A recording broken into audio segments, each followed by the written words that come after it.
but I do like to recognize veterans. I really, really appreciate everybody that has served. Thank you all very much. So, don't applaud me. Don't applaud me.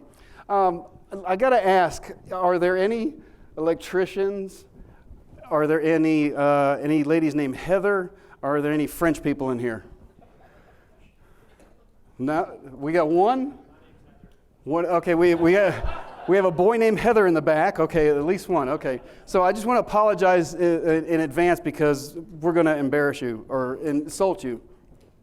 I want to start out with a tribute to the electrician. Okay, I can wait until you find it. Okay. There we go. This is also known as the Tony Burke torture session. If anybody doesn't know Tony, Tony is like whom, excuse me, not who. You know, he's the English guy that corrects everybody.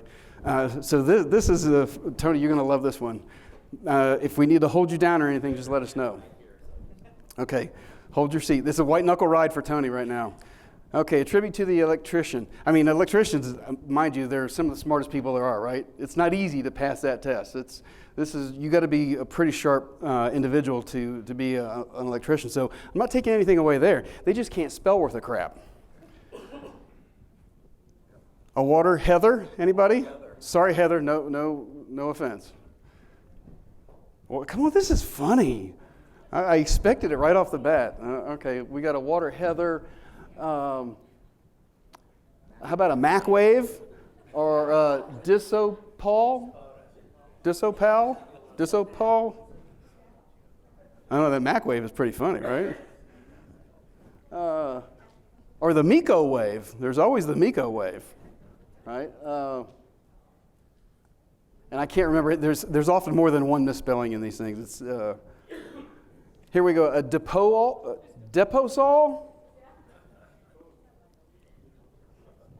Okay, if you understand that you're an electrician, you just gave yourself away. Gotcha.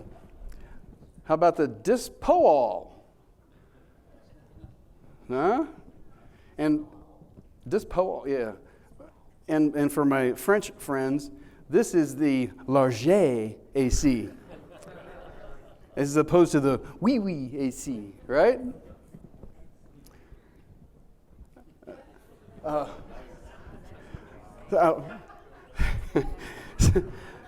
Somebody phone the electrician for the furnace. I don't know, that's all I can think of, right? Somebody phone the electrician. You guys can't tell me you don't have 20 of these in your folders, right? Electrician misspells. How about the Fernac? Fernic? The Foodnace, and I have no idea what a reggae is. I've been to a few of their parties, and I really dig the parties, but I'm not sure what a reggae is. A Foodnace, okay, that's a good one. We've got the Fernance. We're getting closer though, right? Is there hope? The Fernair. But did we get dispose all right this time? Dispose? Oh, kind of. I don't know. That might be one or two L's. It's hard to tell. I think that's a W. Disposal. Oh, this is for our down south friends right here. The disposal. There you go. Good catch. I got to write that one down. The disposal. Fernair. The furnace.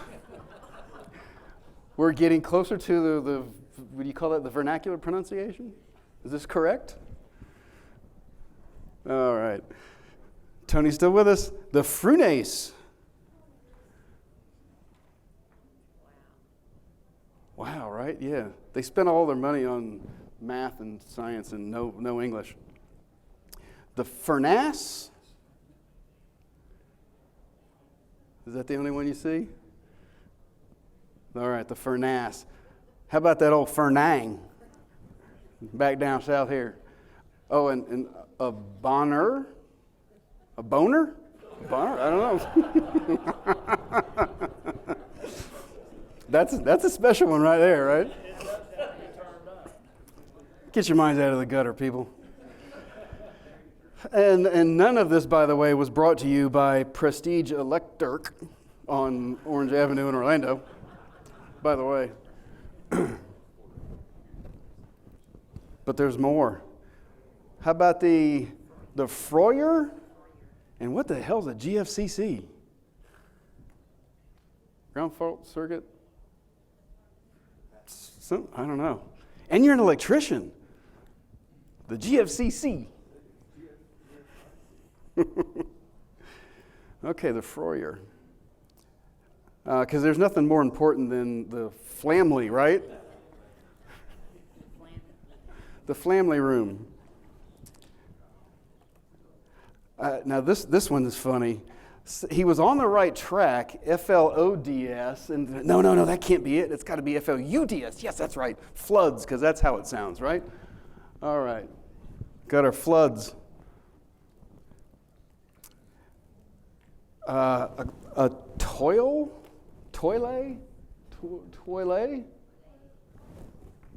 Sorry, French friends. And what the hell is a poulain? Pulehain?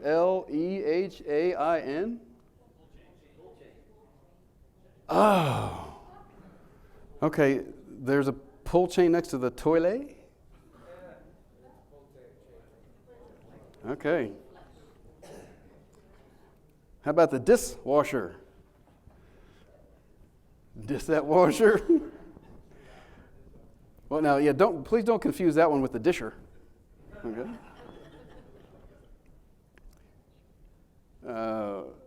And of course, everybody's heard of the dig hugger? Dis hugger? I don't know, I can't even read some of them. This is funny stuff, y'all. Damn. You know how hard I worked on this. It's always nice to have a spare bedroom, right? Hey, but that spare is money right there. But I'm not exactly sure what is behind, or what's behind the oven, and what's a GFSC? Behind the oven, maybe the GFSC is behind the oven? Come on, if you're an electrician, you can't get GFCI right. Man, all right, that's a tough one. How about the receptacles? This was obviously not a female electrician.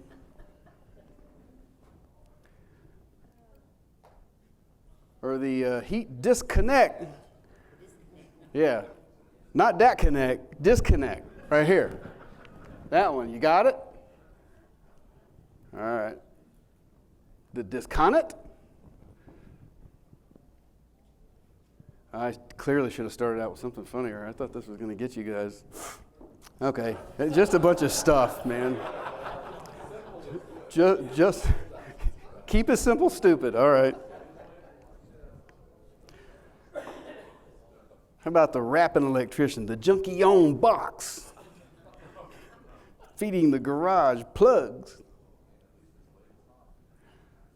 Okay, you're going to have to help me with this one. Has anybody ever heard of a con potter?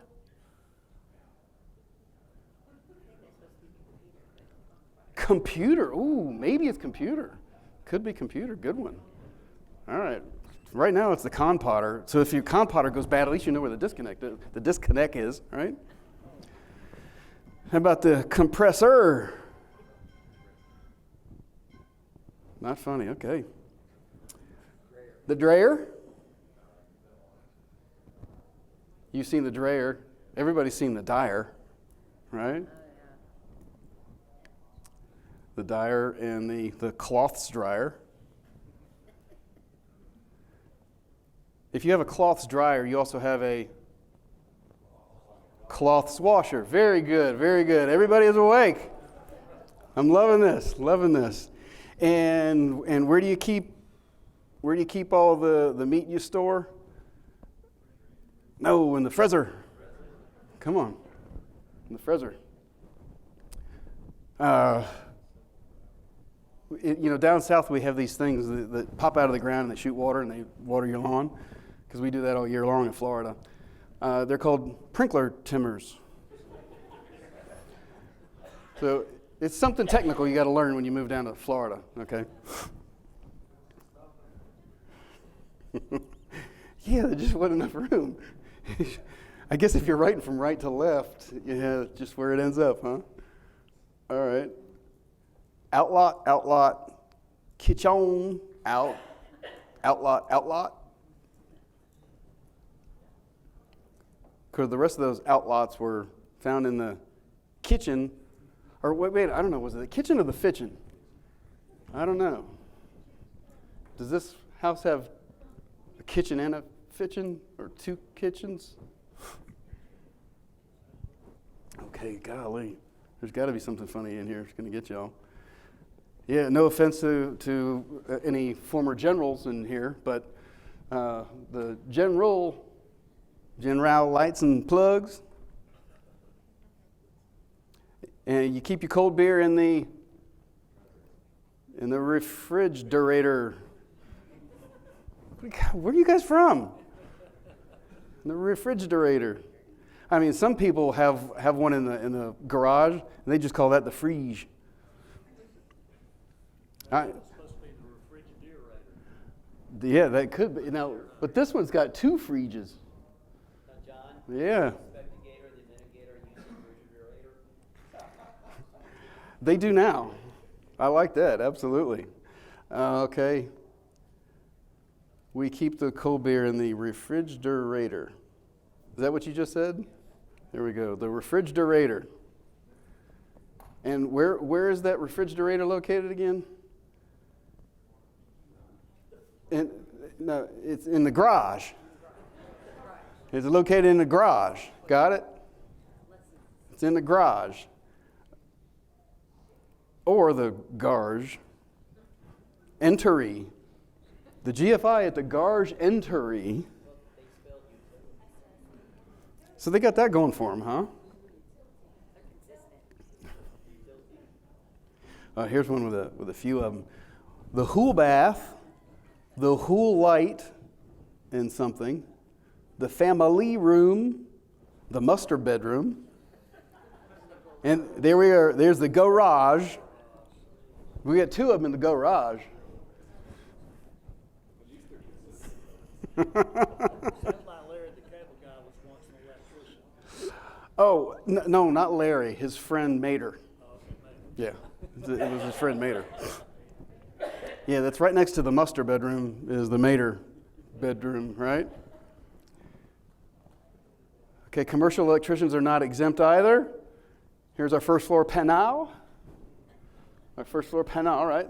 Sorry, French friends. Darn, Landry's not here today. I thought he'd appreciate that. I don't know, that could be a Landry, that could be a Ludry.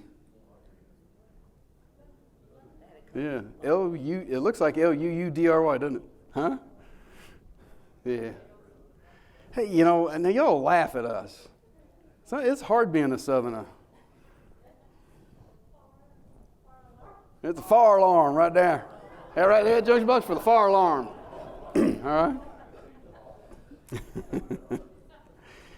And this was straight from our friends at Ring. You know the little the button makes the doorbell. Thank you very much. You know that doorbell by that company that's able to see in your house? Yes. This is straight from Ring Electric.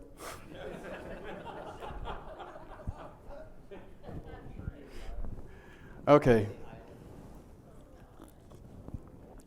All right, since I had such a hard time getting you there, I want to look at a couple odd things that we've found in the field. I got to be careful not to give too much away before I get to the next picture. But this was, I love the calls when they go, hey, we have a problem, can you help us? Oh, hell yeah, I got no liability. I'm just going to go try to help you identify a problem, right? So I love this kind of stuff. So they had a water problem, all right? And this water problem is along the bottom of the baseboard, all around the whole, if I remember correctly, it was many years ago, a long time ago, on the right side of the house exterior wall. All right, so you see all the stains? And here they've already started to do some of their remediation, if you will. They've removed some flooring and stuff, which is good, which you're supposed to, right? You don't sit there and stare at the wet carpet and let mold and stuff grow, because that would be negligence on your part. So they've started, and then I'm coming in to try and help them figure out what's going on. And mind you, I'm in a hot, humid climate, right? So you can see the stains, and they remove the carpet here. I'm pulling carpet in other places, and I've got a very, very consistent scenario.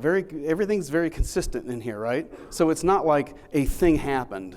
The tree limb fell through the roof at here. The toilet leak there. It's a consistent thing all the way across. So I'm seeing a pattern. I'm developing a pattern. It makes when you're putting all the pieces together, the CSI part, it makes things easier. When you see splatter, well, I know there was something behind it, splattered, right? So I'm putting together my theories here, and I'm seeing this consistent pattern.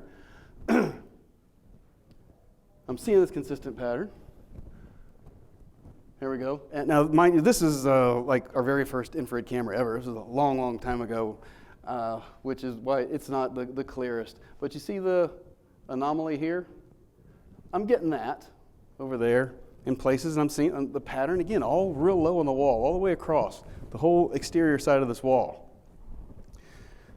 There's another old infrared image. Really hard to see for you guys with all the light. But you can see, what else do I see here? Rust, which means it happened just yesterday, right? Not. So I'm putting these clues together, right? I've got this consistent thing. It's been there for a long time, as evidenced by the corrosion, by the fungal growth on the tack strip, blah, blah, blah. I'm building my case, right? So we get, okay, here's another infrared. Sorry, I know that's really, really hard for you guys. I can see it easier on my monitor. But can you tell the anomaly at the bottom of the baseboard where it's darker along here? Okay, go with me then. You know what you're looking at. Everybody uses infrared, right? Anybody that doesn't use infrared, don't raise your hand, because no, you embarrass yourself. You gotta look into it. You find things that you cannot find any other way. So then I come over here to the closet where they've got the carpet pulled up. And those of you from a hot, humid climate, can you see the problem here? Yeah, exactly. The vapor barrier's on the interior side of the wall assembly. Now, that might work fine for you guys up north, but that don't work so good down here in Florida.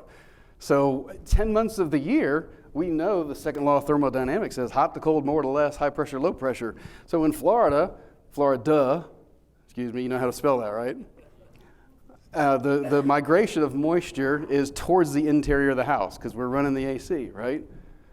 So when it hits that vapor barrier, it can't pass through anymore. That visqueen, it can't pass. It's a true vapor barrier, condenses and gets everything wet. So I'm just kind of walking around doing my thing, and as soon as I see that vapor barrier, I'm like, oh, this is awesome. I've already made my money. Now I just have to work for it, you know? So that was very cool. And I've done this multiple times. And then, of course, you got to prove that things are wet, right? Use your moisture meters, pin mode, scan mode, et cetera. Anytime we're proving or trying to put a theory together, showing somebody that something is wet, okay, whatever you're, just follow me here, right? We always do the scan mode and the pin mode. So I don't have that argument because testosterone, ladies, it's called testosterone. You know, we always got to one-up the next guy, and they're going to say, well, he doesn't know what he's talking about. He's going over a nail or some hardware or whatever, and doesn't know how to use his moisture meter. So we always use both to prove that in the scan mode, I'm getting elevated readings. In the pin mode, there's nothing in between these pins but drywall or wood or whatever it is I'm poking, right? So always use both of those to prove your point. That was an easy one. Got that? Cool. They pay us for this stuff. This is fun. I got paid good for that. And I saw the problem right away. It was pretty cool. All right. Anybody ever seen this stuff? No? Okay, cool. It makes the story even cooler. When you're in multifamily construction, commercial construction, you've got a lot of units right next to each other. There's multiple ways of keeping the fire and flames and smoke and that stuff on one side, right? There's a lot of different ways to do that. One of the ways is with this sheathing, it's coated with fiberglass, okay? It keeps that piece of, it's kind of like FRT, Plywood, right? Keeps it from combusting, bursting into flames, right? So this is something that I learned personally out of experience. Never saw it in anybody's, on any forum or any articles or anything like that. So if anybody's got, has ever seen this or whatever, I love pictures. Please shoot me some pictures. So anyway, I'll tell you what's going on. So they take a piece of plywood, right, and they laminate this fiberglass on there. And it works real good in hot, humid climates, right? Yeah, you're guessing I'm onto something, right? Okay, so what I'm talking about is, look at it delaminating. Can you see the fiberglass part coming off of the sheathing part? Delaminating, coming apart. Why is that? Why do things delaminate? Anything? Moisture.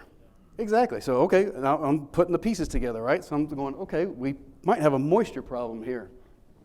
What is really hard to see here, I got a better picture coming up before I say anything stupid. So I'm just taking pictures documenting this condition, because it's not only just one spot in the attic. I got multiple places where this stuff is delaminating. If it's delaminating, it's a failure, right? It's a technical failure. The manufacturer didn't say, it'll last a few years and then it'll delaminate, and that doesn't happen, right? So you see it coming apart, and is that a little bit of growth right there? It might be. It might be a little bit of fungal growth. Hard to tell. Okay, this is a great picture. So here's my theory.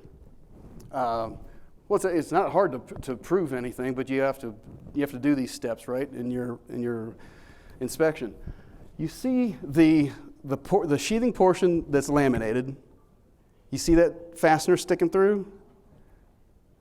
It's rusty, right? You see the fastener right below it on just the plywood where there is no fiberglass coating. It's clean, right? So you see I'm building this case. I got delamination. I got a little fungal growth there. I only have corroded fasteners where there is this fiberglass coated sheathing. Interesting, isn't it? So what is the fiberglass coated sheathing? It breathes really good, right? Apparently not. It's creating all kinds of moisture in between those, and it's delaminating, and it's corroding all the fasteners. Here's another great close-up. See the difference? And these are all right next to each other. So my report, I'll have the overall picture, the macro picture, and then the micro pictures, which is actually a really good, a small rabbit hole. Go down really, really quick. Mike Casey will tell you, when you get into doing expert witness stuff and you're trying to prove things, you always have to give them the macro shot, where you're at, what the big picture is, and then you can zoom in and get the micro stuff. If you've ever looked at any of those kind of cases, that's exactly what they do, so there's no confusion. A really good, what do you call it, SOP to follow when you're proving anything. But you see the difference there. And I've seen this multiple times now. And I'll even go in there with a moisture meter and prove it's delaminating, it's corrosion, which also says it's been going on for a while, right? And it's got fungal growth, and it looks like this one's currently wet. Holy crap, 85% compared to 10. And I'm going to go right next to each other. So they were installed at the same time. They've been under the same conditions for the same amount of time. Everything's the same, but the moisture content. How are you going to fix that? Bam. So can you imagine a younger you going through the attic and seeing this and going, oh, it's a little delamination. Yeah, no big deal, minor concern. And then you have an older you coming through and telling your former client, who's now the seller, oh my God, this is a major issue. You're going to have to re-roof, because what are you going to do? You can't fix it. No bubble gum, no duct tape, nothing. Ooh, crap, that could bite. Why didn't it just have that one piece? No, that's all of them. Well, many of them, I should say. And I've found that same condition multiple times, and it keeps repeating itself. So when I go telling somebody, hey, when you're trying to explain to the construction code expert, the real estate agent, no offense, Miss Cheryl, I'm proving my point, and I've got a lot of experience seeing this same thing over and over and over again. It's pretty interesting, right? Cool. How many people have I offended so far? Just a few. All right. We still have time. That's okay. We have time. Keep going. This is a really neat story, interesting story, and a really good argument why you should be using infrared. So I get a call from the broker, and it was a pretty new building, in other words, not old, commercial building, and John, we have a smell. Can you help us? And again, a smell, hell, I don't know. I can try, right? So I love those, and the report says, I'll do my best, I'm going to try, I may not be able to find it. So I have very little liability. They know up front I'm going to do my best. So I get it, I don't smell anything, but they can smell something. So what I had wrongly done in the beginning was think, oh, well, they've got a roof leak, a plumbing leak, a toilet leak. They got something leaking, and there's mold growing, and I'm going to go find it. Okay, you need to go look at each situation and let the thing tell you the story, right? Let the house tell you the story, and build your case. I found this, and this, and let that build, right? So that's going to prove. Or that's going to tell you the right answer. So I'm going through my infrared first, right? Because in my mind, I got a roof leak, plumbing leak, I got some kind of leak, water, mold, and it's smelling. I'm going through and I'm not finding nothing. All over the place, can't find anything. And you get to this closet. It's a janitor's closet, an oversized janitor's closet, right?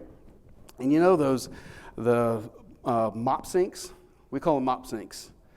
You may call them something different. It's got a tiny little curb on it, and where you can put your mop bucket and fill it up and that kind of thing. Well, because you got that plumbing fixture thing in there, there's also a drain in the floor, right? Well, that drain in the floor, is if anything overflows or anybody spills anything, it's got a drain. It goes somewhere else, right? It goes to the ocean. All drains go to the ocean, right? Everybody that has kids and seen that movie, you know what I'm talking about. So as I'm going through there, I go over that drain, and wait till you check this out. This is really, really cool. This is the exact same shot. I've just adjusted the range a little bit to try to make the anomaly pop a little bit. So of course on the left is what your eye sees, the camera sees. The infrared, you see this anomaly here? See how bright it is here? See what I'm talking about? That's coming out of the drain. You see the problem? A hot water leak? Drain trap's dry. Yeah, there you go. Exactly, drain trap's dry. It should have, you ever been to a 7-Eleven? And of course, the bathroom facilities are in the middle of the floor. They got the drain because it takes the toilet and all that, right? Well, that's not normally being fed with water, and neither is that. So sometimes at the 7-Elevens, look under the sink, and you see this odd-looking pipe coming out of the tailpiece. The tailpiece comes out of the basin, right? And this odd, you're like, what the hell is this? Well, just a little bit of water every time somebody uses, it goes in and maintains the trap on that floor trap. So they paid me for this. This is so cool, right? So I just, here's the problem. Well, what do we do? You know what I did? Right? Fixed it. Bam. Oh, John, you're so smart. You're so good. Yeah, sometimes it's not hard to be good in this business. So that was a nice one. This is actually another neat story. Okay, back to everybody's seen radiant barrier sheathing, where I'm talking about the silver radiant barrier is glued, laminated right on there. So that's what we've got. That little mark is my finger. Okay, so I'm illustrating what? Condensation, right? It's very, very fine, very, very minor. I'm in the attic, and I've got condensation on the radiant barrier. Interesting, right? Every now and then in Florida, by the way, the temperature drops. It's not very often. But on those days, Floridians freak out and they're like, oh my God, turn the heat on, because we're dying here, right? So this was one of those days, is what was going on. And you can look around, and some of these are stains that have been there. Some of them are more where I can do this and disrupt, I can show that it's actually wet now, right? Because that's what's the first thing that the construction code expert, the real estate agent says? Was it wet today? Is it leaking today? Yes, it's wet today. Click. There you go. So I've got some of them that are wet today and then others that aren't. So that's also telling me today's not the first day that happened, right? When I've got that residue on there. So oh man, and look at this. We got pizza mushrooms and stuff growing out of this stuff. So that's also telling me today's not the first day this has happened, right? This is indicating a chronic, and this is basically what we type, right? This condition this appears to be a chronic condition as evidenced by, and then type it out: the rusty nails, the mushrooms, the stains, etc. So look at over here. You can see where it's actually getting so heavy. The condensation is getting so heavy it's running down, right? Look at stains on the truss. All over the place. So, I got a few more. Then I can also show you how it's been dripping into the insulation. Because, no matter what you say, the construction code expert, the real estate agent, I have a bad habit of that. I don't know why we exist, because realtors know everything. But I digress. You guys, Mike, please help me so Cheryl doesn't beat me silly on the way out, all right? Block for me there. When you're going to go say something's wrong, broke, doesn't work, how many times did Mike put up there, do not state anything that you can't verify?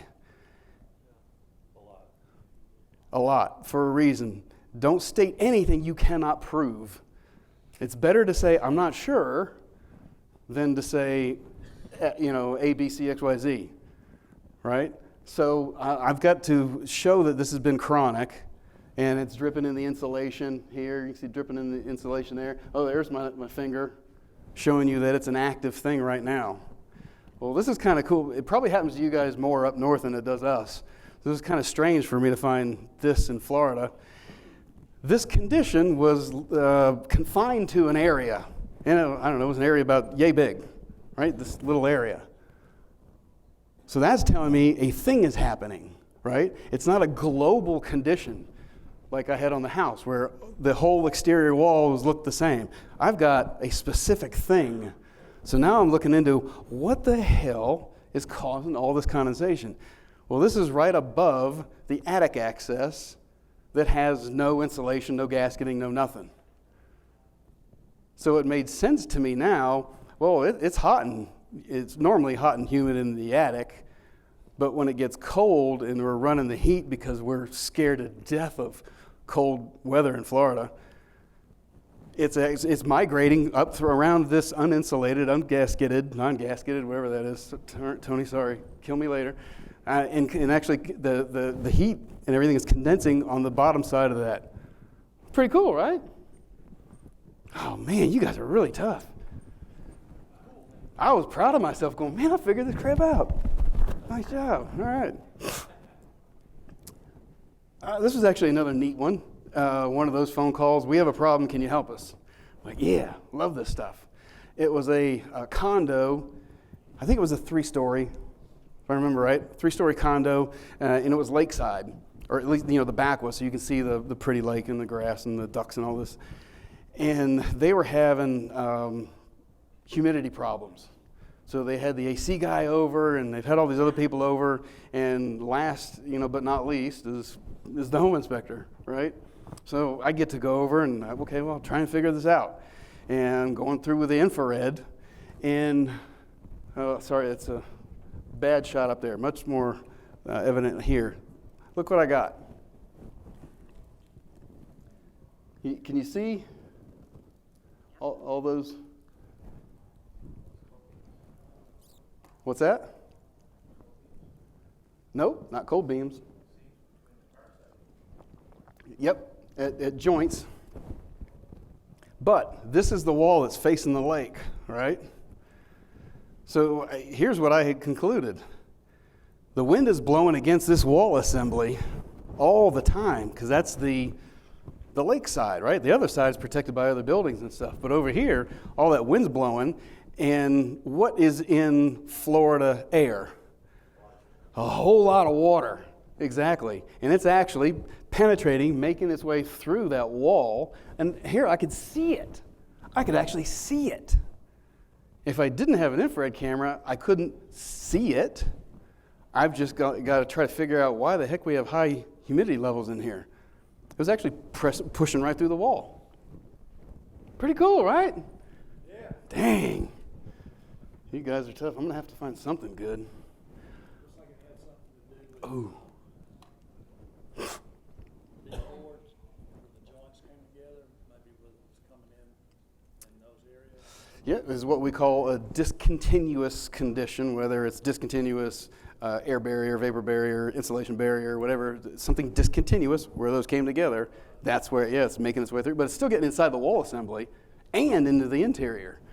Well, you do that all day. You open the window all day long, right? That's probably the equivalent of opening a small window all day long. Well, what the hell do you expect?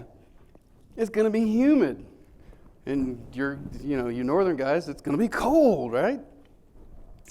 All right, this is a good one. And actually, let me go straight to the infrared because I don't want to ruin the surprise yet. Check this out. Is this cool? No? Oh my God, you guys are killing me. This is like really, really good Inspector porn stuff. Do you see that? It looks like a pepperoni pizza all over the wall, right? No, not fasteners. Come on. I'm talking all over the house. I'm talking exterior walls, interior walls. I have a global condition. The interior is gorgeous. Actually, I think it was some doctor that was buying it. It was a double lot downtown Orlando. So we're talking prime real estate, right? Expensive. And they've got one big house on this double lot. And they did a massive rehab, and it was gorgeous. Beautiful. I mean, look at the left side. It's beautiful. Woodwork and everything is just absolutely gorgeous. But they had another problem. You see all the pepperoni all over the wall. And I knew what the answer was. We always do infrared last. After you flushed every toilet, run every shower, run all the water things in the house, that's when you do the infrared. All right, if you did it before, you might not catch the leak. Make sense? Yeah, so you guys look really sexy when you do this, because that's smart is sexy. So the more you do this, okay. So I can go all over the house, down low, up high, it doesn't make any difference. Anybody cluing into anything yet? Brick-sided? What? Is it brick-sided? No, I believe it was some kind of lap-sounding wood or hardy type. I don't remember exactly. Insects, rats, mold. Remember, I got it all over the house.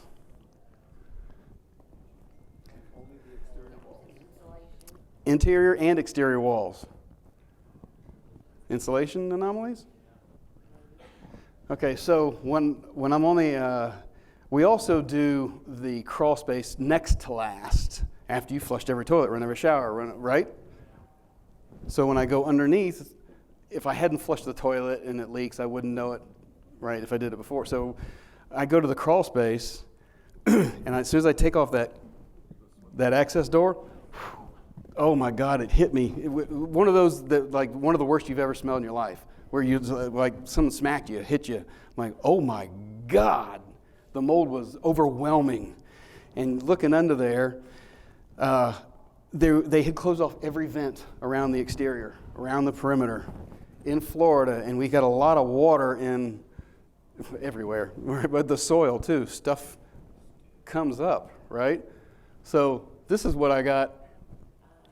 I mean, mold growth everywhere throughout And that was the word, fungal growth throughout the crawl space, because it's everywhere. It's on everything. There were some places, back in the day, on those elevated houses, the crawl spaces, you got to cut a hole in order to get the drain through for your toilets and tubs, right? And underneath, they never fill those things. They're always wide open. I could look up some of those, and as far as up the wall cavity I could see was fungal growth. This thing is nasty, nasty bad, right? I had no business at being in there. And even though I got to cover all mask, gloves, all this stuff, it was clearly one that I could say, hey, not safe, unhealthy, I'm not going in there. Very easily could have said that, but so, ladies, it's called testosterone. Again, I gotta, right? I gotta go check it out, see what's in there. So, I mean, throughout the place, just absolutely slap full of mold. And when I go inside and I'm doing the infrared, I'm going, holy crap. That's all that mold that I was seeing under there that I could see up the cavities and everything, right? It's growing everywhere and up into. Holy crap. Yeah, don't remember even smelling it in the house at all. It may be because it was partially masked with paint, flooring, new paint and flooring, et cetera, which is something you have to document. And you termite guys know, right? They can paint right over exit holes, and you can't see them, not your fault. So we always put in there all new paint and flooring in case something has been concealed. I love that word too, concealed. That was pretty cool. Anybody ever seen splotchy walls like that? You have, Scott? On the outside, okay. Nah, nasty. It looks like it, doesn't it? I don't remember. Probably that's why I took a picture of it. There you go. I'm sorry? By no ventilation. Yeah, completely closed. And we have codes that say it's got to be so big for so many square feet. I get all that. Hank? Yeah, call Scott, my molder mediator. He went in there and he told me, I don't know what kind of magic dust or if he was icing it or whatever, but just the visible part in the crawl space was $4,000 or $5,000 or something. Expensive anyway, right? Not $400 or $500, like $4, $5, $6,000, whatever it was. It was expensive. That does not include the stuff growing up inside the walls. How do you get that? I don't know. Not my job, man. And this is big. This is a high dollar house.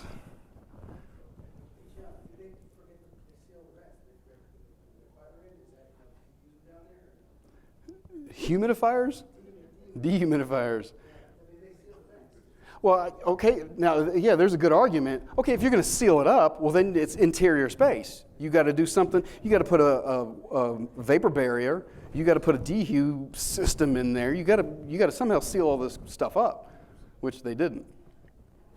That was a really good one. I have no idea what happened. No one ever called me back. Anyway. And then there's this house. And I get there and I'm like, what the hell am I doing here? How many people have done hoarder houses? Oh, yeah. You know what I'm talking about, right? I love the hoarder houses. There's actually less liability. You look, it's all concealed. I'm going to do my best. Here, good luck. We actually made it on TV, one of these hoarder shows. No, that was the news. That's right. And, Ronnie, our senior guy, had done the inspection. And he goes, yeah, it's on the news. You got to watch it. And we're watching on the news this hoarder house he did, and it was disgusting. And I talked to him later. He goes, they didn't even show you the worst stuff, which I don't know why they wouldn't on the news, but there was only one accessible toilet, no accessible showers, one accessible toilet, and it was filled to the rim with black. Nasty. And that's how they live there.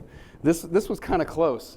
I get there and like, oh my God, there's dirty diapers laying around. I mean, check out that pool. Pool shell condition unknown. That was easy. No, people are living in this thing. They're all living in there. Yeah, it's just, nasty. This was, 17. It was only a few years ago. At least we got, those are called tadpoles. Turn into frogs. There's broken glass. You couldn't count the number of cigarette butts. There's more than, when you're at the median and you're at the light and you look down, there's more than that. They're all over the place. Fungal growth, just nasty everywhere. Oh my God, the roaches, nasty. Underneath the sinks, we're using screwdrivers to open up, looking at going, oh man, they don't need me. They need a bulldozer is what they need. But it was so disgusting. Okay, now is this? Yes. Okay. Oh, this is great. This is great. So it was the husband and wife, and I don't know if there were kids or not, and mother-in-law moves in, right? So they need more space for mom-in-law. It's just a basic, 3-2, 2-2, whatever it was. It was just a basic house, not anything big. So the logical thing is to go out on the back porch, right, where you have the aluminum, the screen and the aluminum, right? That's where mom-in-law is going to live, right? Well, they got to somehow close that in because it's open screen and it's like really humid. So they had actually just installed drywall, and I'm talking screwing right to the screen cage enclosure thingy, right? And then in between you got space, and on the outside is rotted wood all the way around. Nasty old, what do you call it, T111. All just nasty, rotted. So what do you think is going to be on the inside? It was the same thing. It was all nasty, rotted, and disgusting. But what was really impressive, because, look at this, the roof, it's just that thin aluminum, non-insulated panel. That's it. That crap gets hot in Florida. But the most impressive part, because they love mom-in-law so much, they actually put crown molding around there. No joke, all the way around. Thought, wow, you love mom-in-law.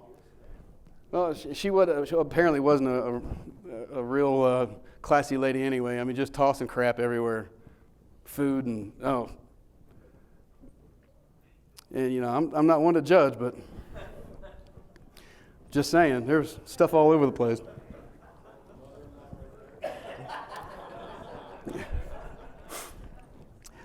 All that was actually in the mother-in-law suite.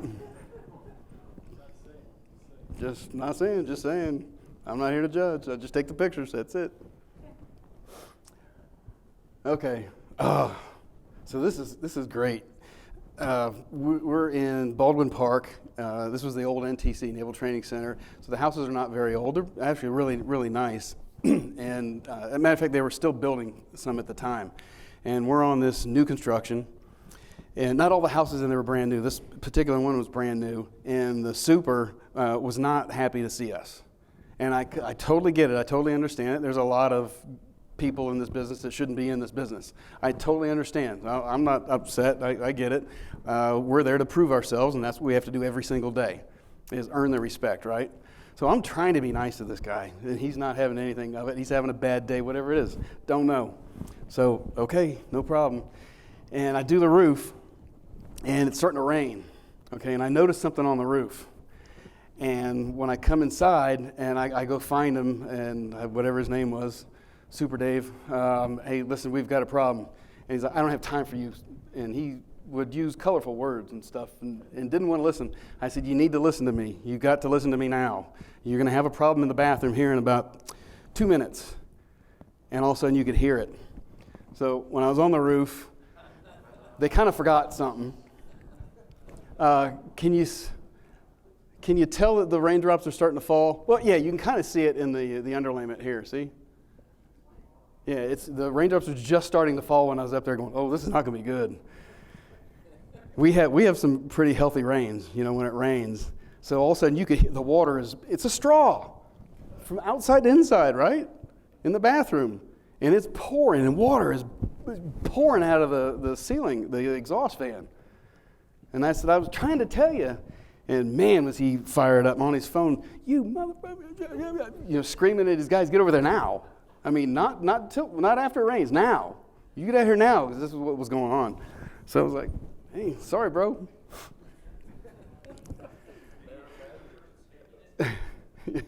What's that?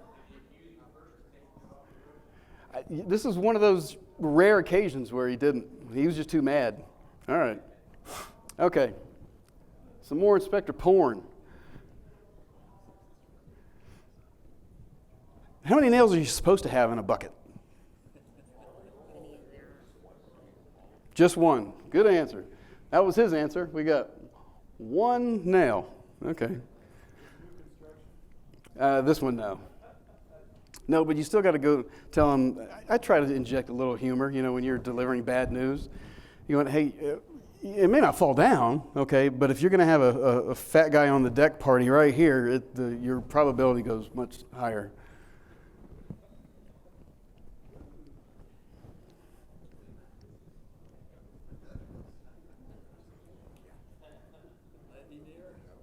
Really? Like, I don't care if it's not leaking today when the construction code expert comes along. That was great. There's no reason to get on the roof for that. That was done, toast. But it was like, oh man, I got to get cool pictures, right? Yeah, he might, right? Okay, keep your fingers crossed. This worked in my room last night when I made sure the videos worked.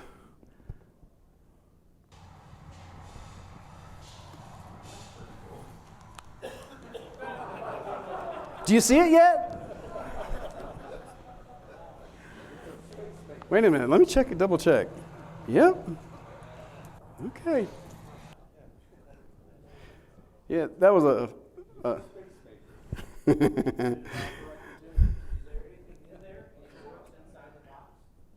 oh, yeah, the compressor and all that stuff was inside the box, but on this side, there are no controls. It's just drywall. It's kind of funny. That was a flipper.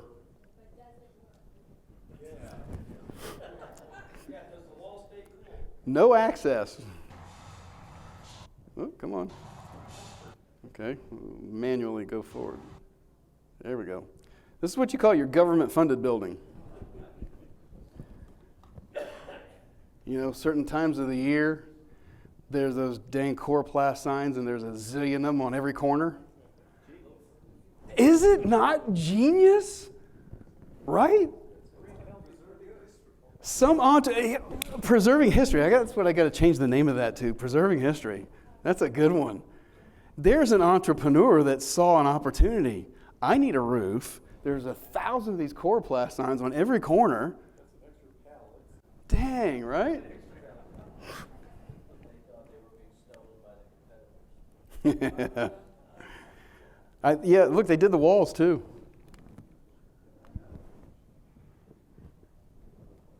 Hey, the municipality rides around and they have to pull those and try to find people that stick them out. They're happy. Oh gosh, yeah. Let me tell you about. We always get those calls, and I got a call from the office and it says, "Hey John, the seller from yesterday called, really upset. Said you flooded the house." Oh crap! But it was just the day before, and I knew exactly what she was talking about. I said, "Oh. Okay, tell her to call the AC guy because it's in my report." This is funny stuff. Come on, man. Y'all help me out. Damn. A big block of ice. Right? All right, now you got to appreciate the people that do what they can with their skill sets and their resources to make their homes safe, right? Security systems and bars and cameras and lights and all that stuff, right? Check out how this person protected their side entry door. Laugh when you see it. No one sees it? I can wait. There you go. Yeah, the door opens out and you got that wedge in there so nobody can break in. That right there is funny. I don't care what y'all say. Okay. Welcome to my world.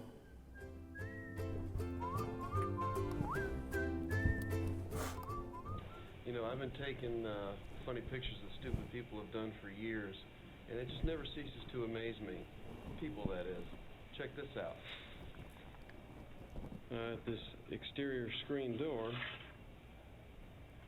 How about the installer that installed this door? They put the lock on the exterior, so anybody can walk in.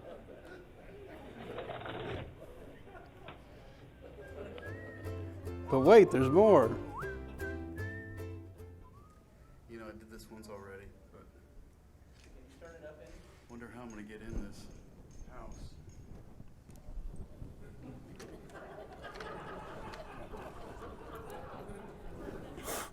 It's a good thing there's no shortage of stupid.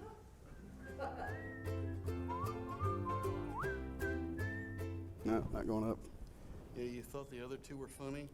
This is the third time where the lock is installed on the exterior of the house. That's pretty sharp, isn't it? Yeah, 3 different times, and that spanned over 6-8 years or something like that. I don't know. I had got little videos and been saving them, and then I got to 3. I go, oh, this would be a funny video, right? There is no shortage of stupid, and I can prove it.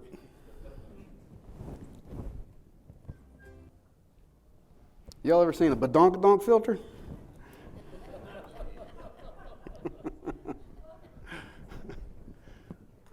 That's how it came right out. Damn, you guys, this is funny as shit. All right. This is Ryan Howell flashing. Where does the water go? Duh, it goes in the hole. It funnels it right in the hole. So we use props a lot. And right there's, okay, I can stick a pencil in it. Where does the water go? It was built like that. We find that all the time. We call it duh flashing. Because where does the water go? Duh. In downtown College Park area, Orlando, it's not uncommon to take an old yucky house and knock it down and build a McMansion. Okay, it's real popular in some areas, which is great. You know, if you're living there, it helps bring values up, tax base, et cetera, et cetera. So we did this house, and this was the contractor's house. And he had done about 3 of them in a row on this big piece of land that he bought. Well, now he's selling his. Okay, the contractor's house. The contractor's house. I'm not saying contractors are stupid, but I'd be pissed if I couldn't get the ice cream. So which one of these things came first? If that column is there, you can't physically get the fridge in. But you're not going to like install the appliances and then build the interior walls, right? I know, that's a good one. Think about that. This took some work to be wrong, right? That's it.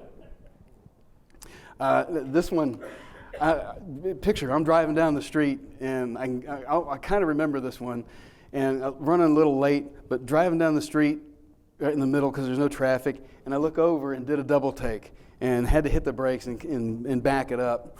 And I'm like, I might know this person.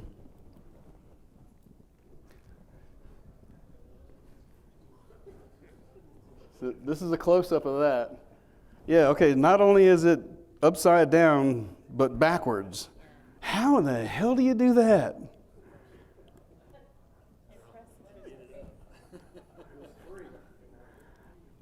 I know. I suspect he had a little help from his friends, but I mean, Bud, his friend Bud had some help from his friend Bud. You know, I don't know what the clue was when you're putting this thing up. Like, man, Bud, I don't know if this is going to work. Hell yeah, it will. The fire alarm was right inside, by the way. Come on. Okay.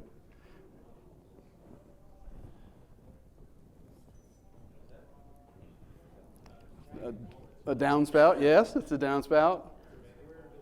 Expanding foam insulation, because you don't want any water to get out. Okay. You know, like, good job, man. Good job. I did it myself. I know it's right. Sealed it up, too, just to make sure. Yes, sir. Okay.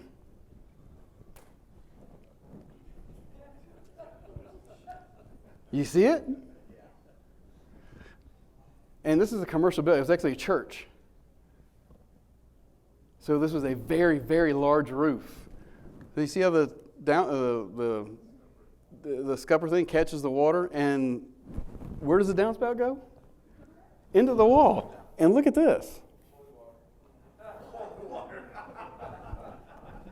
Ruh-roh, you got a leak inside this masonry wall because someone was brilliant enough to invent this system where you literally funnel all the water through a metal thing into the wall. Now what are you going to do, smarty pants? Uh-oh. Drill a hole. What if the leak is here and you're drilling? Oh, man. That's just a special kind of stupid. That's all I can say, right? This is called a leverite. You know why it's called a leverite? You leave it right there. There's my Oklahoma people right there. All right. Yeah. Have you ever seen a turd that had that much fuzz on it? That thing's been there a while, right? God.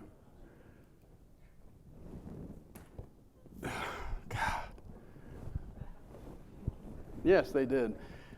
This is a classic example of an hourly employee, right? Because how long did it take you to drill a hole? And this isn't just a truss. This is a girder truss, right? So it's carrying other load. You know, everybody else runs their wires right on top. Why did you have to notch that girder truss to run the dryer vent through it?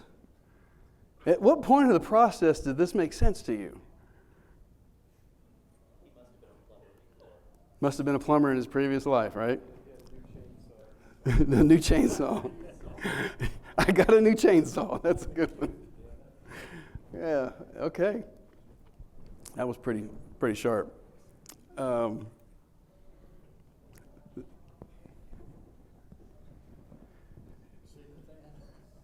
It's a marine ceiling fan. Improvise, adapt, and overcome. How the hell are we going to hang this thing? Well, yeah, I got this piece of PVC, and I got some extra electrical wire and some speaker wire. Yeah, we can make this work. Yeah, right. Way to go, MacGyver. Good job, good job. You know, everybody knows that even though the box is rated for X number of pounds, right? They make different boxes for different fixtures.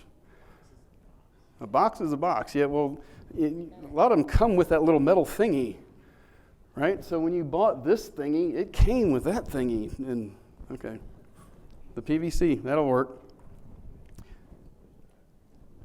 So this was a commercial building, and it's in a large conference room, a pretty large one. And I can totally get it. Somebody wanted a sink in there. It makes a lot of sense. Everybody's shaking hands. Maybe it's a place to wash. Maybe it's a place to do whatever. So while we're doing this, crews are in there doing work already in this commercial building. So I walk over to it, and this is brand spanking new, right? Somebody ran hot and cold. Wow, nice job, nice job. Our building code says thou shalt have hot and cold on each fixture, right? Except the toilet. Well, so they ran the hot and cold water over, got all that glued in, all brought in place. Nice. Went to Home Depot, they picked up the sink, they picked up the cabinet, they install the cabinet, they're ready to install the sink.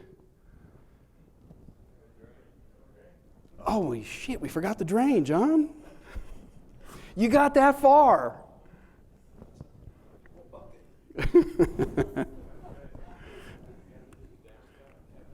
Remember, this is Florida, where we stand back and admire our handiwork. Damn right, look how straight I got them shingles. Whoops. Look how straight I got them shingles. Yeah. Yeah, but the listing said it's got a new roof. You got that going for you, all right? Okay. Oh, yeah. Oh, and they're very much alive. There were 4 of them. And I went in the flip seat, and, you know, it makes you jump. I wasn't expecting to see freaking mice in the toilet. And they scurry off.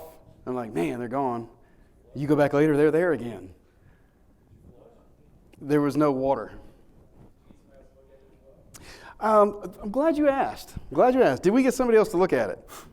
The buyer had his brother there who has construction experience, right? And I was standing in the driveway when I listened to his brother give his advice. He says, listen, you get a 5-gallon thing of gasoline. And you dump that gasoline down there. I'm like, oh, dear God. Oh, my God. Oh, dear God. Yeah, sign off. I'm done. See ya. I'm out of here. Hell, it works on the farm, right? All right. All right.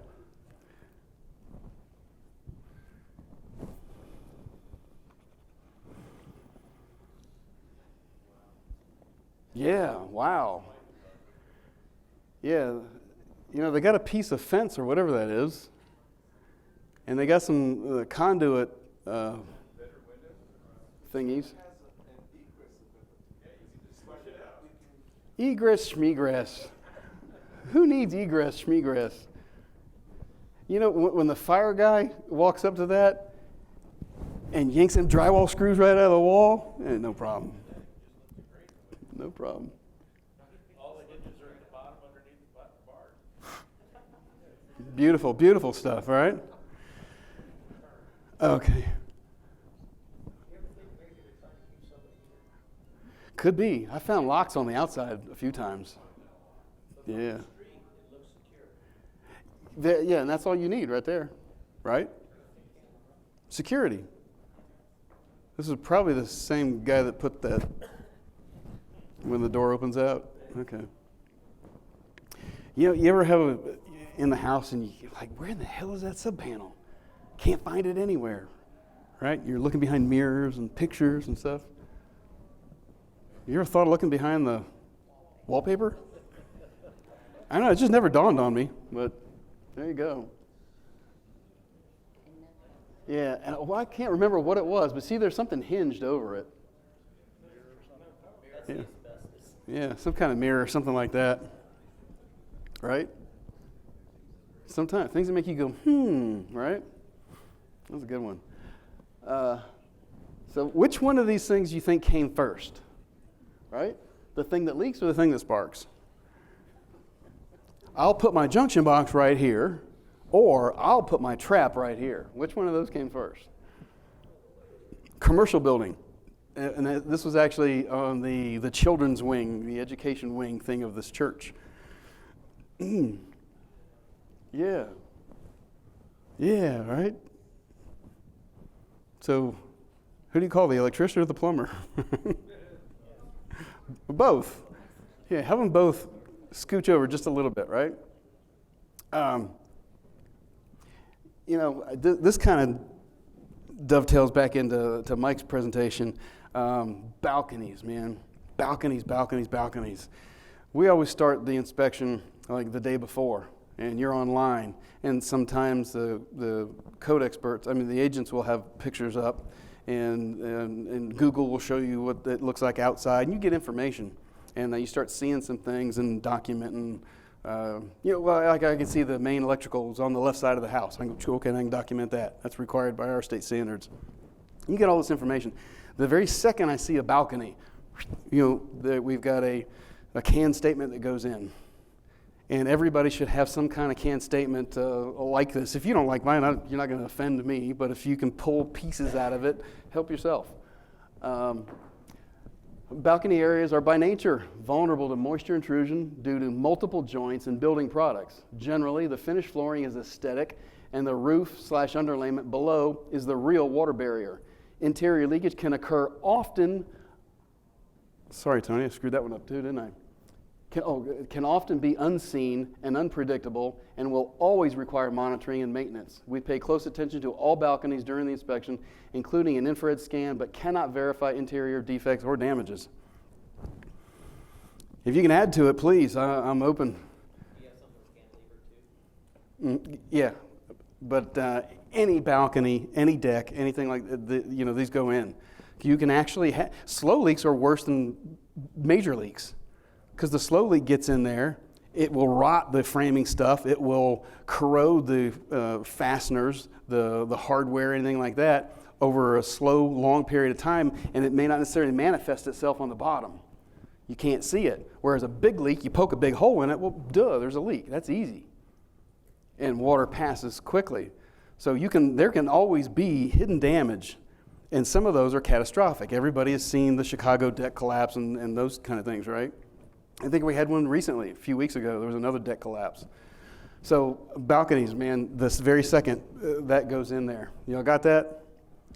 Okay, so we get to, we call it Rocket City. It's they used to build houses in there for people that worked at the Cape and stuff. And it's a really neat neighborhood, a lot of 5-acre lots and stuff. And anyway, we're driving through there. We weren't going to this house. But I think there's something wrong with these balconies, okay? So when we're driving by, we stopped to check them out. It was a vacant house, fortunately. We pulled in there. Now, we came up with our list of things that might be wrong, all right? I'm going to show you, and maybe you guys can help me out here, all right?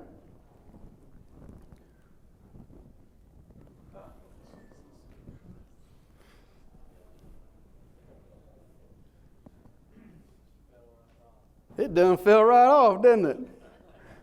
Holy crap, look at that, both of them. And they just went whoop, right off the house, right off the side of the house, laying right there. No, that's just aesthetic foam thingies. Yeah, look at that, both of them right off. Now, that didn't happen on day one, right? That was a slow rot. I know there's all kinds of defects in there. At this point, it doesn't matter. It makes the recommendation easier, doesn't it? A licensed contractor should evaluate for repair. No, done, failed. Matter of fact, there may be hidden damages, right? Yeah, do over, exactly. That's a good one, right?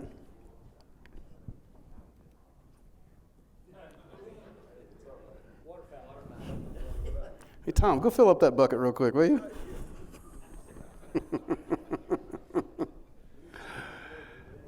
I mean, really?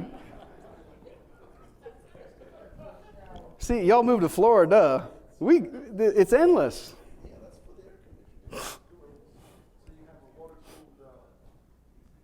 Okay. Tom's justified it. We're good. Okay. Have you ever seen a hose bib in strange places? In case you get thirsty in the attic? Really? Man, I don't know. I was thinking, man, that's right up there with the phone in the bathroom. I mean, you made it, dude. When you had a phone in the bathroom, dude, if you got a hose bib in your attic, you are the bomb, right? You are loaded. You got a hose bib in the attic. Damn. Growing some marijuana. I've seen 9. I had 9 in a crawl space. 9 hose bibs in a crawl space. It was a house that Must have been a sale. it was a huge family. I thought maybe they put people. Huh. Yeah, that's things that make you go, Cool. If you got a picture of that, I'd love to put that in there because that'd be a good segue into there. Sometimes you get to the house and they're just all jacked up, and you got to explain yourself. You see, this was designed for a Toyota Corolla, right? Not a house. All right. Believe it or not, no. This was downtown Orlando, across from a lake. And this is real high. This was $1 million house, and this whole I don't know, what do you call it? A dining area. It was it came out and it was rounded. It was like a real special thing, and columns on the outside and all this kind of cool stuff. And underneath there had to have been 8 car jacks. Oh, at least 8, holding everything up. I go, this is good, right? Oh, hell yeah, I got to get pictures, right? Sometimes I do dumb stuff just for the pictures. It's worth it just for that, right? All right, that was just a few years ago. Oh, yeah. Yeah. Now, if you don't like your mother-in-law, just saying, Love you, Mom. Love you, Mom. Just saying. Yeah, that's kind of scary, isn't it? And this is the bottom of this. So you come running out of that bedroom, right? Gosh, I forgot to. I found this condition again about 2-3 weeks ago. There's another one. It's right in front of the door. So when the house is full of smoke and you're trying to get out fast, right? Yeah, you can just see it. Lose a few teeth. Okay. At least he was smart enough to go, hey, I can't touch the structure like every other HVAC guy. So we'll just improvise, adapt, and overcome and build right over the structure with that distribution box or that supply boot, whatever, right? It's pretty airtight too because they sealed it, right? We're good. Okay, brother. Nice job. God, and this is, how many times have we seen crap that's upside down and backwards? I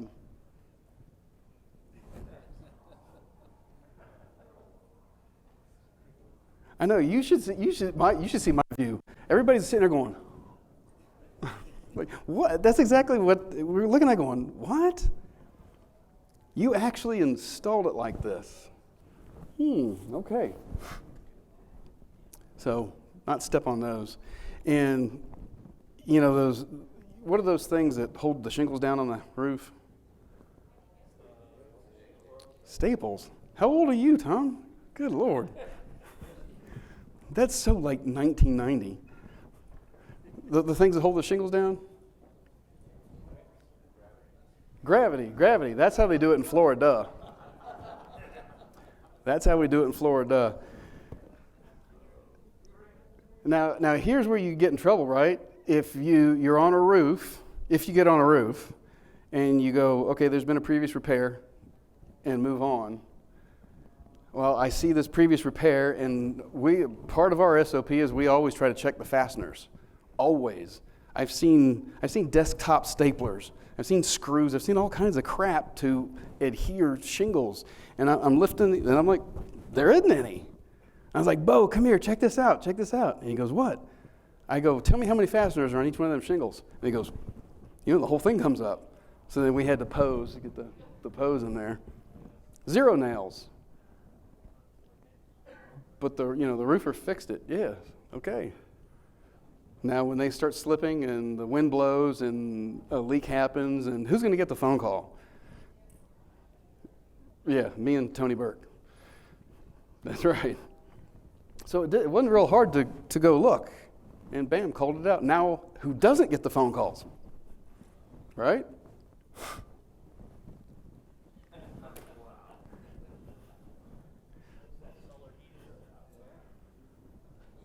Hey man, them Marines are sharp, right?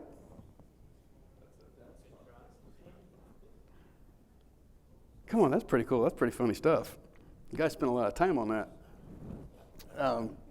And just while I'm thinking of it, random crap off the top of my head, there's a rule of thumb, at least that's how it works in Florida, is the size of the array is roughly the size of the footprint of the pool.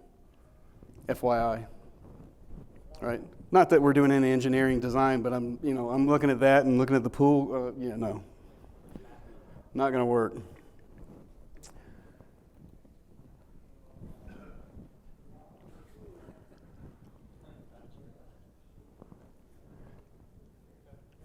What do you see? I gave it away with a macro. Right? Now I'm looking at this, I'm thinking that the pipe was there first because they've got actually 2 different, see how they're nice and square? Little poured foundations. Okay, at least they didn't want to disturb the plumbing that you could just cut and paste this way, this direction, right? Building structure right on top of plumbing pipe? Yeah. No, could have been done a lot easier, right? I don't know. It's odd, right? It could have been intermediate support. Yeah, look at that. That's probably what all that is intermediate support. Something they've added later. You know, back in the day, you had a 2x6 or 2x8 or whatever it was that could go this far. And then now, the same standard says it can only go this far, right? That's why I see you go in some houses and it feels bouncy and it creaks. This is just old standard stuff, so it's very common to go and install intermediate support. So that's probably what that is. Newly renovated, but somebody wasn't coordinating something just right. Right? I mean, the Finnish guy did a great job going around the hole. That's the hole he was provided, so I get it. All right. Outside or inside? Yep. Inside, yeah. Oh, well, you know, you put the dryer there, it all disappears anyway. No big deal. You know, we all have lazy days and you just don't feel like doing something right. I get it. I totally get it. I totally get it, right? Especially at my age.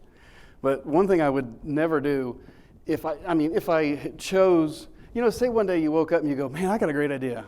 I'm going to paint my bedroom furniture blue. You know, how many people have done this, right? Yeah, a lot of you, right? Okay, I would at least move it maybe in the garage when I said that.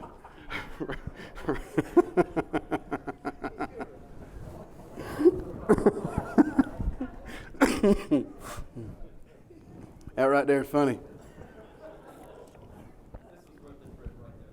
Right there. Thank you, Tony Burke, from sending that from your new rehab. Appreciate that. What is, you know, some things are just disturbing too, right? You know, I hate it when I'm doing a job and I got to get up and go around the door to get to the toilet paper.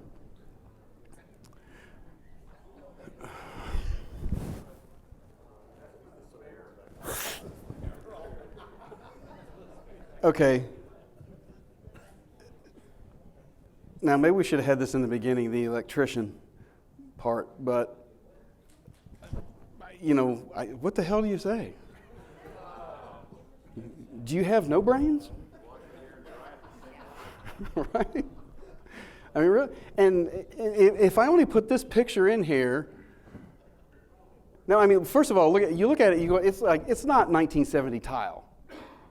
Right? It's a much newer vintage, much newer era house, right? But if I only put this picture in there, you're gonna, yeah, it's a chuckle, it's a laugh. But look at the lights on Bruce's tester. Yes, that is energized inside the shower. Recommend weatherproof cover. Recommend electrician evaluate for weatherproof cover. Okay, that's a good example. Now this was cool.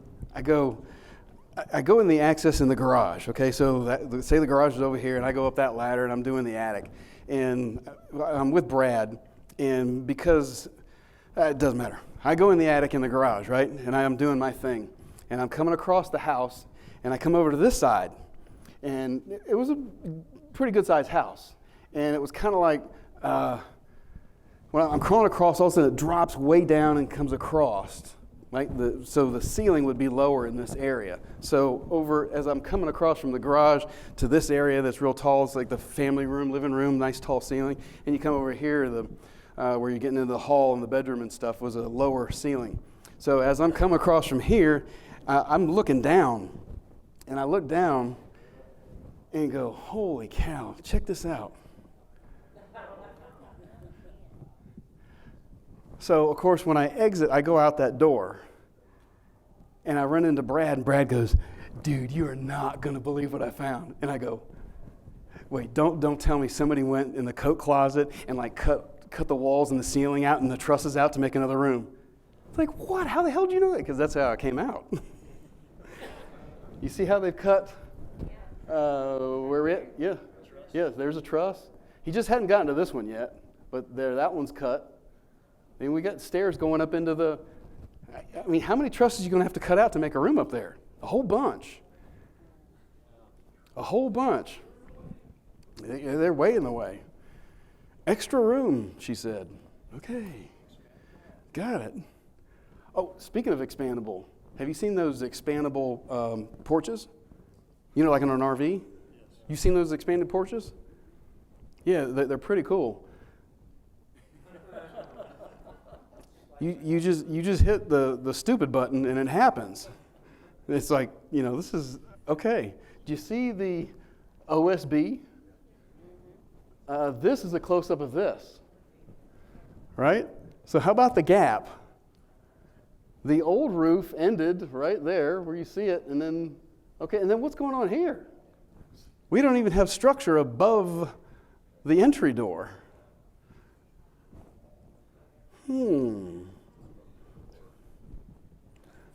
This is funny. This is some funny crap. It was actually next door. I zooming in and had to take pictures. Yeah, that was a good one. That's a real good one. And how about, you know, when you show up, or how about, you know, the day before when you're doing your research and you got pictures and stuff, and you see there's a balcony, right? And the comment goes in immediately, right? We got that one down, right? How about, so you see this picture online, and then when you drive up and you see something slightly different. You know those cartoons?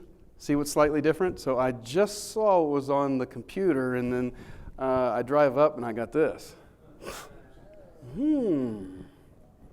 Right?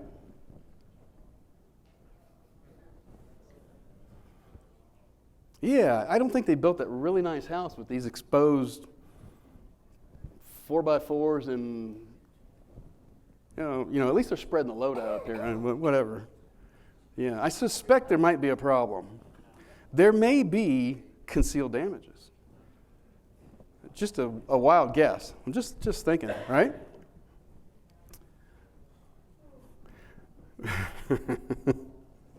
So,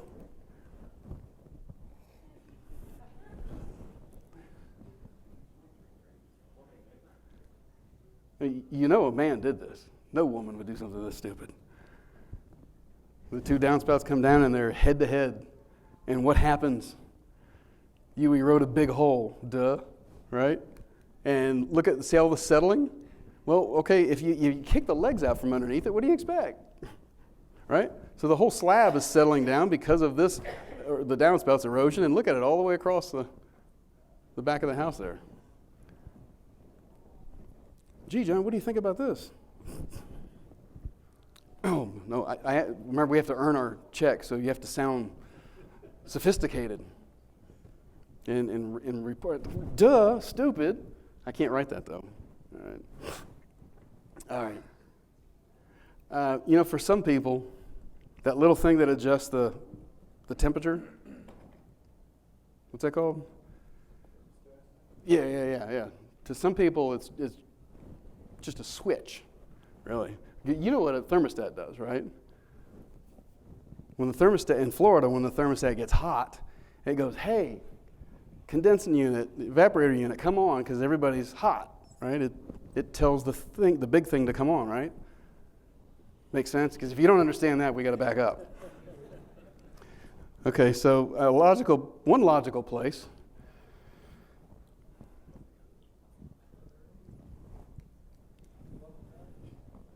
In the garage? Where it's like 100 degrees year-round? Okay. That thermostat is in this hot environment and is going, oh my God, my folks are hot. You got to come on. And that AC system says, yes, sir, and comes on.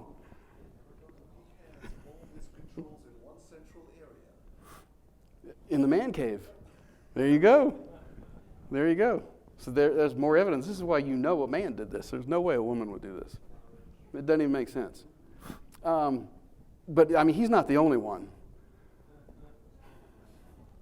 These are all original pics that I've found in Florida, right?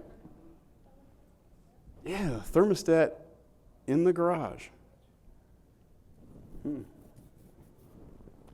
right, it's kind of efficient certain times of the year, but not very often. So this next one, a home inspector actually bought the house. The home inspector wasn't my client. Apparently, our clients walked, and then shortly thereafter, a home inspector bought it. How do I know that? Because his truck was parked out front forever, and I drove by this house often. But I go and park in the back, And this is functioning, okay? This is an operable thermostat outside in Florida, where it's always hot.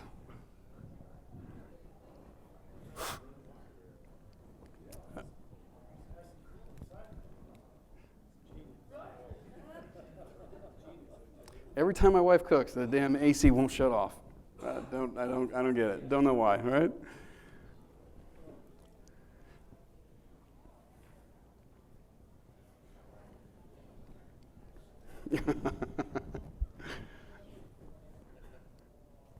It's always hot in here, right? The AC comes on, it blows on the thermostat. Thermostat says, "Oh my God, my folks are cold. Just turn off." This is funny crap. You guys are killing me, man. I bust a gut laughing at this. Everybody in the office went, "What the hell are you laughing at?" Look what he did. Look what he did. And look, there's more. This is inside the closet, the master closet. It was the grandparents' house. And I'm looking at it, and he says, "Yeah, we had to put it in here because the kids just kept playing with it, and that way we can lock the door." Going, all right. All right. Yeah, how's that working out for you? Yeah, by the way, y'all see the Wally coat, right? Good. Because it's got to come off. I feel like I'm back in Florida. There we go. Whew. All right. Now, if you don't, do y'all move refrigerators? Nope. It's probably more that don't than do, is what I'm guessing, right? I remember Jeremiah posted that one time. I remember seeing other people post that they don't remove refrigerators. Personally, and you don't have to agree with me, that's fine. We do. If it's built in, no. But if it's not, yeah, I'll back it up 6 inches or so and take a peek behind and see what you see, because you find stuff. And sometimes it's not just a little leaky ice machine hose or something like that. Sometimes you're around the house and you can't find the water heater. Like, has that ever entered your brain before? The water heater might be behind the refrigerator. Like, no, never has? It will now. It will now, right? There's Bo laughing going, "I found the water heater." Now, can you imagine the fear on my face when I pull the fridge out and look behind and see this one and went, "Oh, crap. Oh, my God, that's close," right? This is after I pulled it out so I could see. Oh, my God. Now, can you just imagine, like worst case scenario, right? It touches, electrifies, the kid goes to get Kool-Aid, right? Zapped. Who missed it?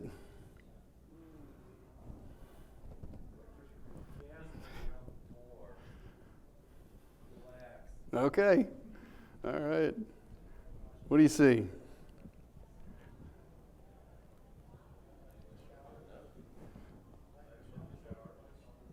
Light above the shower? Okay.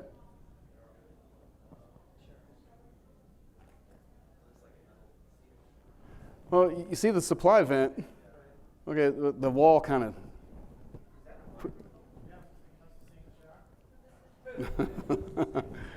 It looks like a microphone. No. Yeah, there you go. The closet's cold as heck, but nothing in the bathroom. All right. You know those things that absorb water? Yeah, I mean, it just makes sense. The attic's hot and moist, right? You stick one of those up there? Yeah, it's open. What place other than the attic has more moisture in it? Besides the crawl space in the attic, what place? Yeah, the shower, duh. Well, if we want to remove the extra moisture out of the air, we'll just stick it in the shower. God, really? Where these people come from? I don't know. Found them in the attic several times. You ever get on those calls where they go, "Hey, John, we got a smell. Can you help us out?" Some of them are easier to find than others. Just saying. Just saying. It smells like shit in here, right? Okay, laugh when you see it. No downspout. How about that, huh? That's a professional job right there. It does. It's clean. Yep, bam. When it fills up, it flows over. It's all right. It'll work. You got it.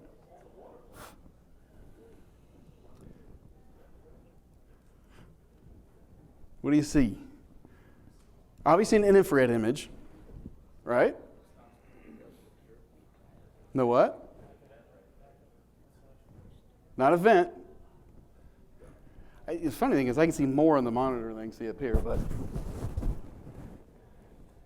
I knew what it was because I was in the attic prior to doing infrared. We do infrared last, right? Yes. Okay, you got a load, right? Well, something's carrying the load. Well, the thing that's carrying the load isn't tied to the trusses. It's just laying in between. So yeah, you spread your load out across the drywall, but that's about it. How many revolutions on that fan is it going to take for it to shake itself and break the ceiling, right? Won't do it if it's balanced. All right. How about like the hottest connection ever? Anybody here just take a CRT? Nobody? Scott will tell you the story. Brad and I were on this one, and this is his E95, which is like Mac Daddy. I mean, they're $10,000 cameras. They're Mac, and just gorgeous, clear pictures. And he's doing his thing, and I get in his camera because this is better than mine.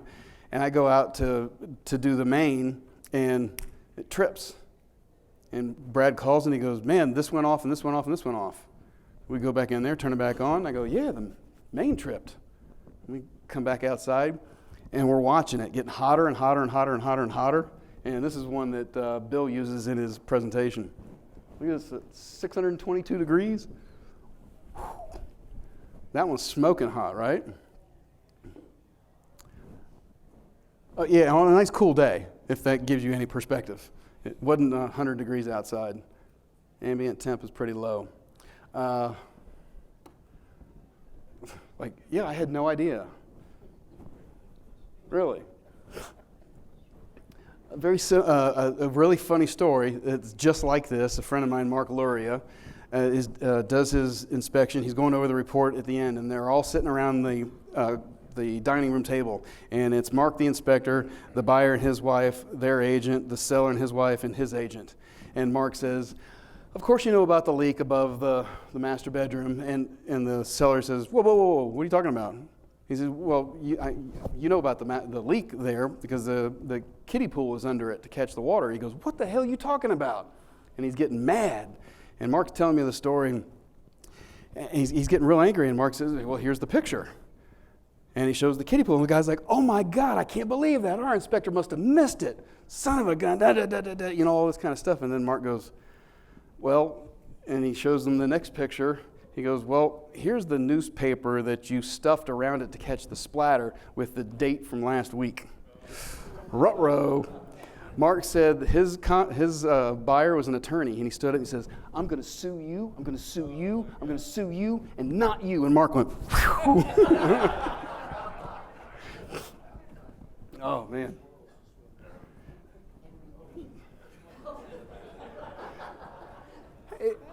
It matches the kitchen, right? And we spill stuff on the kitchen floor all the time.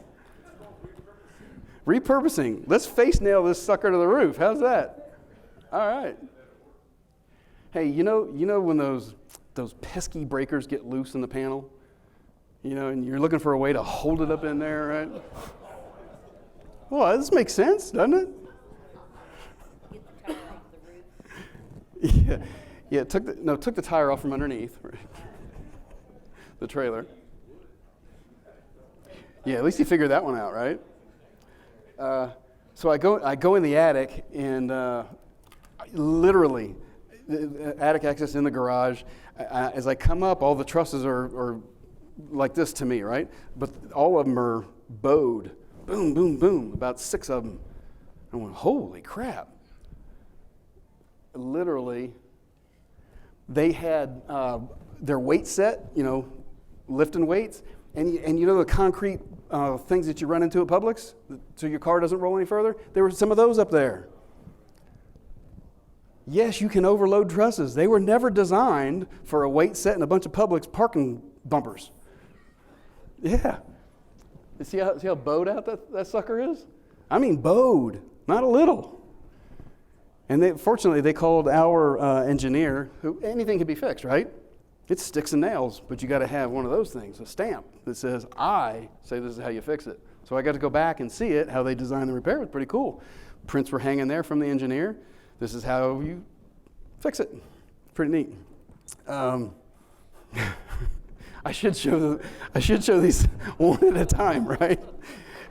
So, we do the roof first, and I got nails sticking out of the roof. I'm like, what? What were they having a nail party in the attic? Shooting each other? I mean, who's not done that on a construction site, right? Shoot nails at your buddies. Yeah, not going to admit it right now on camera, right? Yeah, then you get in the garage in the attic and go, oh, duh, that's where the nails came from. Okay, thank you. So I'm not in the best of neighborhoods, right? Now, if you know anything about guns, you're looking at this going, this probably wasn't one magazine.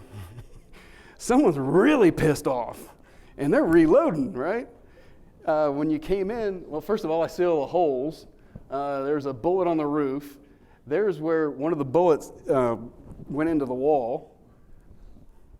Someone was mad.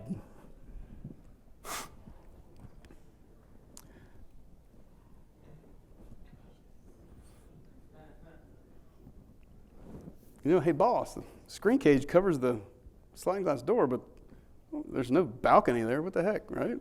What's it going to hurt? I did have a question about the bullet one. Yeah. I saw that on an inspection once, and we documented it as window damage. Like, with these strange finds, do you document them, or is it just for your personal, so you can teach the class? Oh, yeah, you got a bullet in there. You got to report. It's a defect. Oh, yeah. You got bullet holes. Fix it. Replace it. Done. Be nice to your neighbors.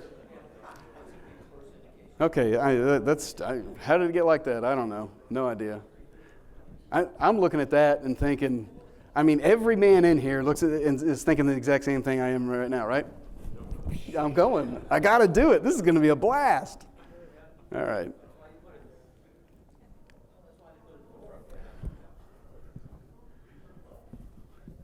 Come on, you'll see it. You'll see it here in a second. There's only one young guy that might not recognize it. Close? Yeah, remember, 1970, circa 1970, those metal closet doors, perforated, right? Is that cool? I mean, come on, that is the ultimate improvise, adapt, and overcome. And you know what's really neat? Because these things come in, they're sized automatically. Like, you just purchase, it's the door, right? So if it's too long, you just close the last panel. Fits perfect, right? That's good. That right there is funny. All right. How about a Mylar dryer vent? Gas water heater? Good idea? No? Not a good idea? Yeah. Was it on fire yet? You got a point. Yeah. Flex pipes, yeah.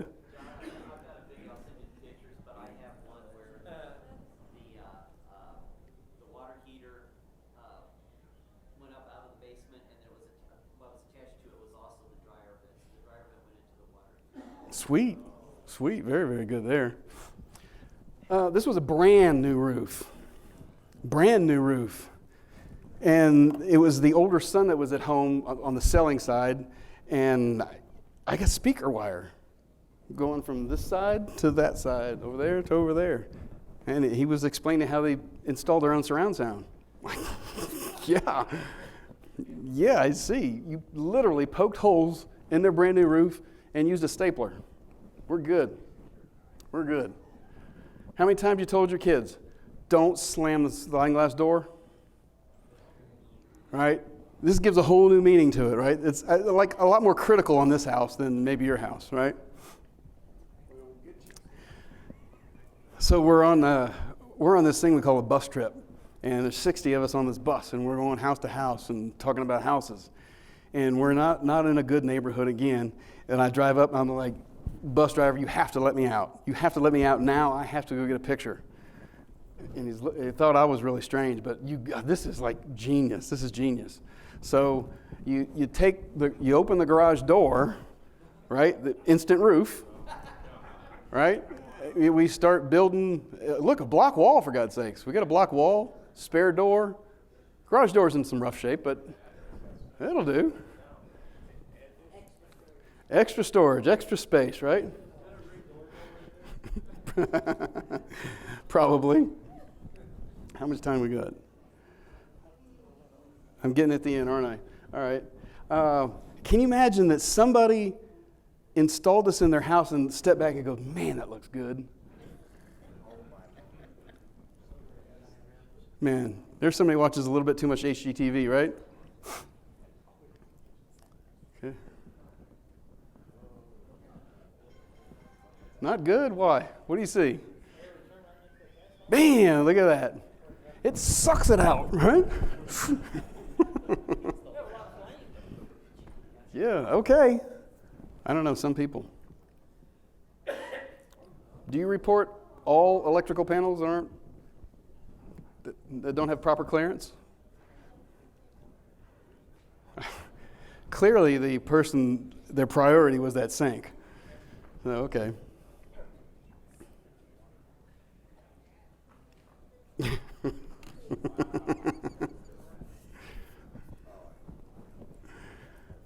That's why we have the rule that says thou shalt have an inter-system bonding lug with a minimum of 3 connection points, because somebody is going to bond to the door, and now you can't get the damn door open. Yeah, that's funny. When you can get inside them, holy crap, right? Man, that's custom. Efficient, right? Actually, yeah, these came from Greenie Weenies. And yeah, we have no air loss through this panel. It's sealed up just right.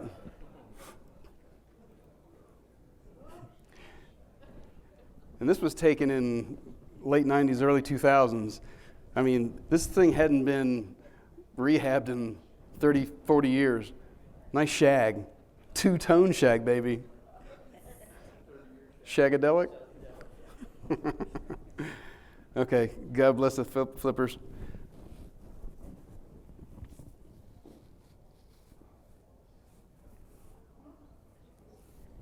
Shower drain. Can you tell how big it is? Yeah, it's about the size of a quarter. Okay, so let's just tile right on top of everything, right? Cut a little hole for the drain. All right, that'll work. Did y'all record the serial numbers on the toilets?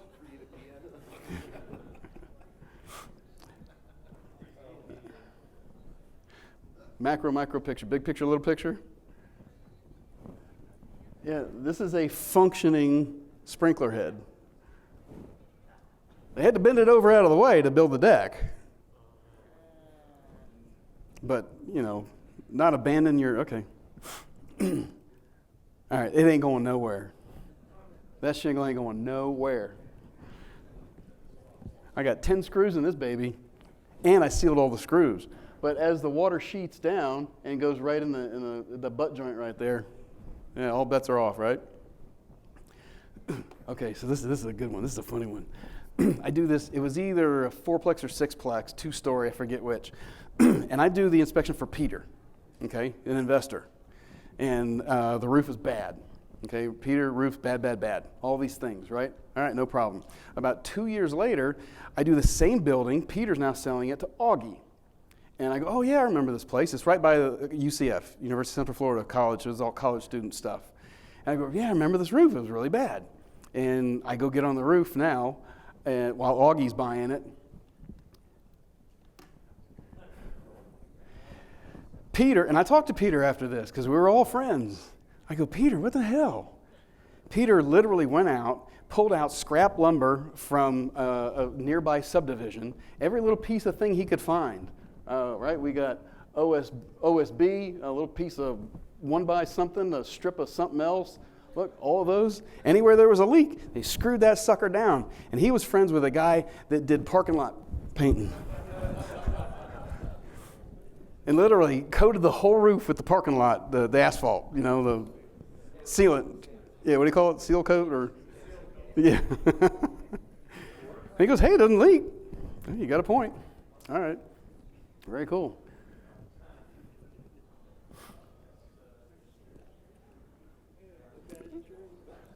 Yeah, where's the vent supposed to terminate? Inside the attic. Okay. Maybe not underneath the stairs. You should terminate in the attic, right? Okay. I have seen it. I got that picture too. Look, this is caulk. Yeah, well, yeah, the tube says all purpose, right? You got a leak? Fix the leak. I mean, like, really? Yeah, it'd be easier to put the drywall up once you take the blades off. It's all right. Good to roll. It's good to roll. This is actually at a clubhouse on a golf course. Nice place. And it was Christmas, and they got all their Christmas stuff out. So you got wires running all over the place, commercial, and you have 4 receptacles face up. Yeah. Doesn't rain every day, right? I know. Well, is it shorting out now?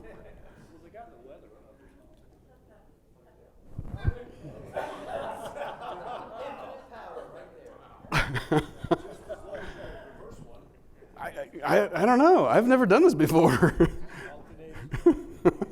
Alternating current. Very good. Very good.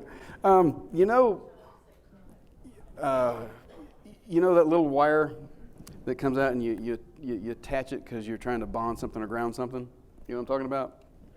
Okay, and we bond and ground to what? We to something metal, right? Like the plumbing system. Okay? So they had it half right. The thought was there, the execution wasn't so hot, right? Okay. All right, how about this addition? You're like, where'd you get the hardware?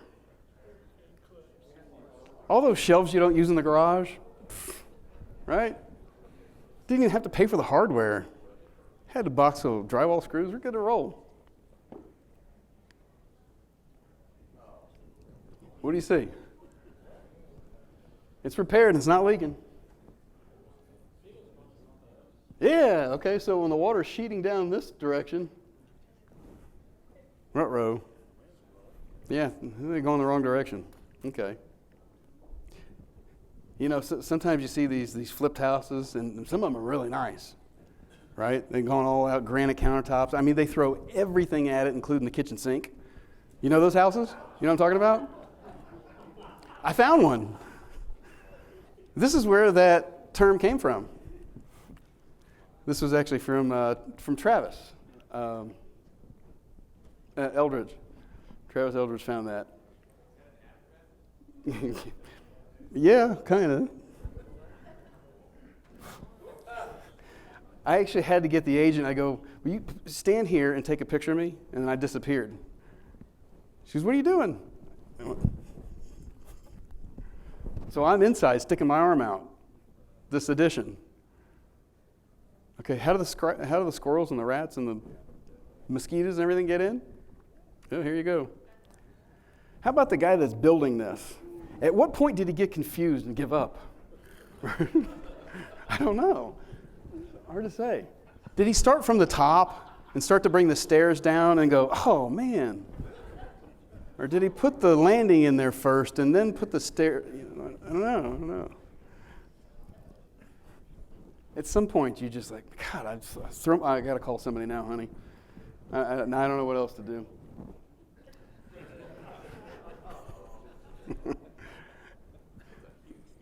It's the kids' room. They're little. It's okay. It's all right. It's all right. What? What? It's been there for 30 years and it ain't blown up yet. Okay, you got a point. Very good. Yeah, there's actually a little sticker. This is, we'll take a picture of the sticker. So it's not my opinion. The manufacturer said that little probe thingy goes in the water. It says so right here.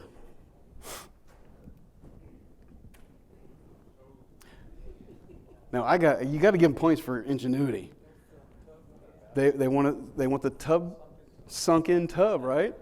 Well, what do? How do you support this thing? Some cables? And how about we'll drill our holes way down at the bottom of the joist, right? That'll work. All right. Splice that ground in there, sucker. Look at that, man.